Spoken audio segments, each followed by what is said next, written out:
Hello everyone, we're here with Dan from Bastille today. Are you alright today? All good, thanks. Yes. Selling out gigs at the moment is which is happening not all the time, but sometimes is for us amazing. Like we just we've got a gig at our biggest kind of headline show in June at the Scala in London. And it's sort of just mental. I can't believe that many people come see us. But it's just some of the gigs we've just done a tour, and we had a sold out gig in Bath, of all places, and I got to crowd surf. Oh wow. Which was not intentional. It was like I walked into the crowd and then got lifted up, which was it was wicked. I don't know, it's hard to pick. Oh, probably we had a day at Abbey Road recording the strings for our album. Which was like amazing. I guess it's kind of like a rite of passage for most musicians to... I don't know, just from being there, I mean, we would never have been able to afford to record there, but because of the label that we signed to, they own Abbey Road, and so they were like, have a day. Oh, that's cool. I mean, we've done the album quite kind of modestly. We haven't really changed how we recorded, the process of recording or writing or anything like that. That was the one kind of nice thing we got to do for the album. So that was really,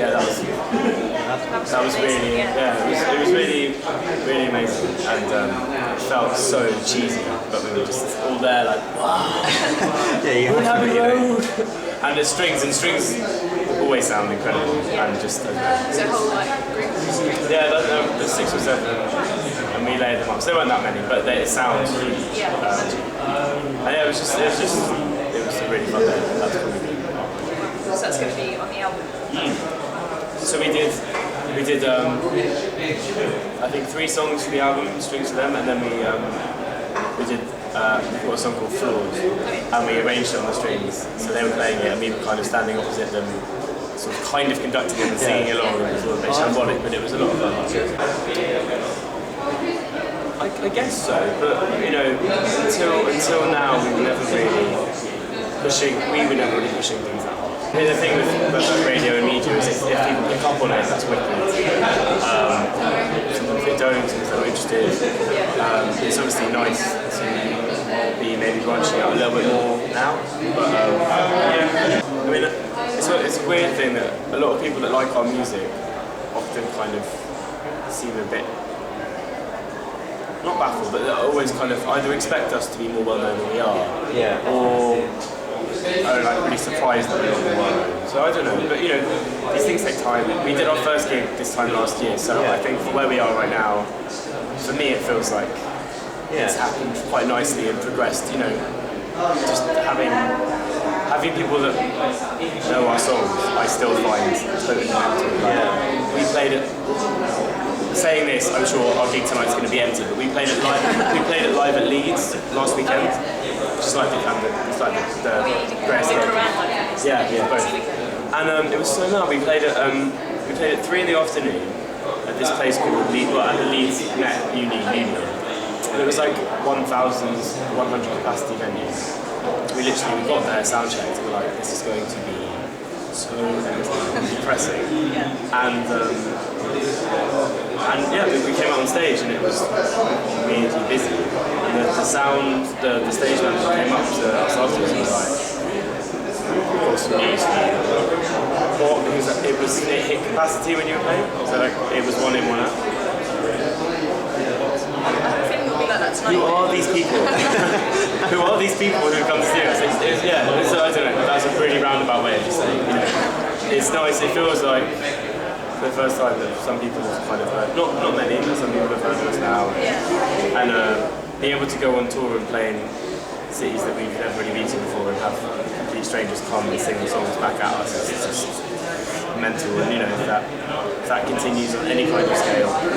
The last thing we put out was our EP at the end of last year. I was just making the album, I was just feeling a bit anxious because it won't be out at the earliest. It'll be out in September.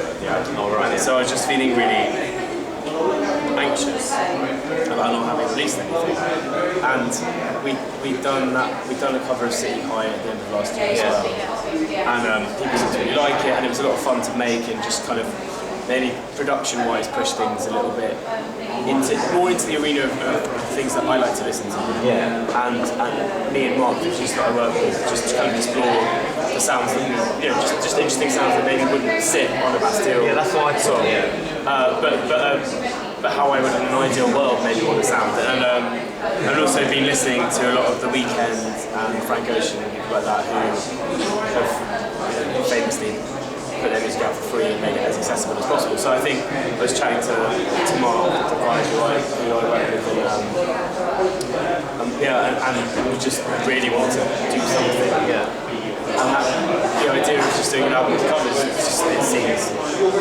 I think the first one I thought of was Hathaway's What Is Love, and it's just such an absurd thing. I think it's such an absurd prospect, but I thought we could do it, and it was a nice way to work with friends of ours as well. Yeah. There's a lot of the songs that we've brought in, people that we worked with, people we know, and I don't know, and also I'm kind of really obsessed with films, and it was a nice way to bring that in as well. Yeah. I thought it was like quite a good. And I've always thought it's quite cool when albums kind of flow. Yeah. And I don't imagine our actual album doing that because it can be quite clunky, but it was nice to be able to just basically try out all the things that we'd love to do, but probably won't be able to because we don't want to or whatever, or embarrassing on a mixtape. I think a lot of it was driven by me feeling a bit guilty about not having anything new out, and I knew as well, like, Overjoy being our first single, we released it last year, and I just felt so, I felt really guilty. So obviously we don't have that many fans, but it's a bit boring just putting out the same thing, so I wanted to do something else. And that's why as well we released Overjoy, we put Sleep Song, which is another new song on there. It's mainly just me, to be honest. It's kind of, I'm a bit of a control freak, and I've always kind of written by myself. Yeah. I don't really like, for Bastille song, I don't really write by other people, and so I've always kind of written and produced stuff to a point on my laptop.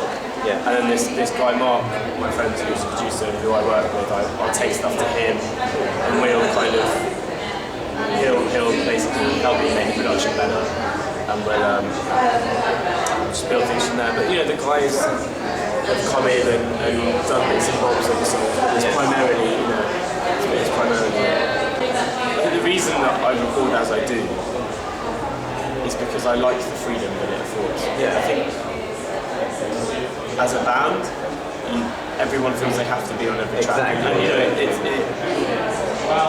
even if it's a bit weird and exclusive, not exclusive, but even if it's, means I'm being a bit of a control, there's something really nice about having the freedom of just being a computer and obviously being able to bring in real sounds, but literally being able to do whatever you want. Yeah. So that's why I kind of layer up my vocals a lot, and we sort of affect them and push them up and down and change their pitch and all that kind of stuff. So it's nice. I think it probably drives us to be a little bit more creative than if we were like, right, every song has to have piano, drums, bass, and whatever. We've got a Scarlet gig, which we're really excited about. And then a whole bunch of festivals. Are we going to announce it? Yeah, some have. We're playing in Paris next week, supporting Malcolm. But no, we're really excited about that. And we're going to Dublin this weekend. We're playing a few festivals in Scotland. We're playing Rock Ness and Belladrum. We're playing a whole host of festivals, sort of smaller festivals, which should be a lot of fun. And we're releasing a new single in July, Bad Blood, which I'm quite excited about. This is something new. Making a video for that, which will be fun. Just hopefully. Very busy. Hopefully. That would be nice. If we're busy, it's good. So a bunch of the songs that are online already, some new stuff, a couple of songs from the mixtape as well. But just a big Overview of your stuff. I think so. All overview, and hopefully quite a kind of energetic show. I don't even really know who's playing. Well, it's not too late. I'd love to. I love the Great Escape, but we've got to. We're going to Dublin tonight to play a gig tomorrow. Well, no, we're going to. We have like 3 hours sleep in Birmingham. We're flying at 5:30 in the morning to Dublin. So you don't literally have any time? No. I wish this which is really sad. But we've got this afternoon, I guess, and there's my friends in a band called The Night, who I was telling you about before, and they're really good. So I'm going to go see them. There's 3 guys and 3 girls, and they do like perfect 5-part harmony. And it's really beautiful. I just don't feel particularly natural when there's a camera. Like, I guess this is alright because we're sitting on the floor in a room. Yeah, it's only small. And it's that big. Yeah. But you know, sitting in a studio with like really bright lights, and there's like 15 people, 2 cameras, and like. It's like so not natural. Do you think we're doing one really soon? Really? It's really scary. There's that. We're supposed to be doing it, I think it's been put back, but then that album chart show thing, which is a late night thing. We're doing that, and it's terrifying. You're like so exposed on TV. Yeah. So yeah, we'll see. But I guess, you know, it's a good thing if we're being offered that kind of thing. Yeah, exactly. Yeah. I always found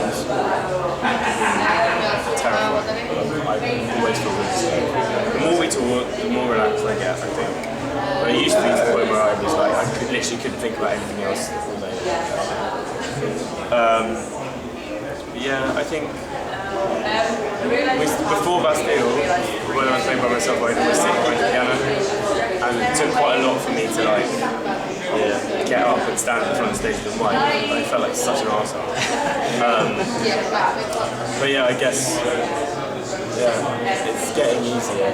But also, you know, as luckily more and more people seem to know the songs and stuff like that, it makes it a lot easier. Yeah, seeing a bunch of friendly faces who are singing along, and for us it was a little bit easier in that like we had some songs online that people already liked for a little while, do you know what I mean? So before we did any gigs, there were already 3 songs that some people seemed to like and new, so people come to the gigs and at least know 3 of the songs. The thing is that whole thing of going and playing for like half an hour of music that people have just never heard of. Yeah. Expecting anyone to really engage with that is quite a lot to ask. Yeah. Right, thanks Dan. Enjoy your meeting. Thank you.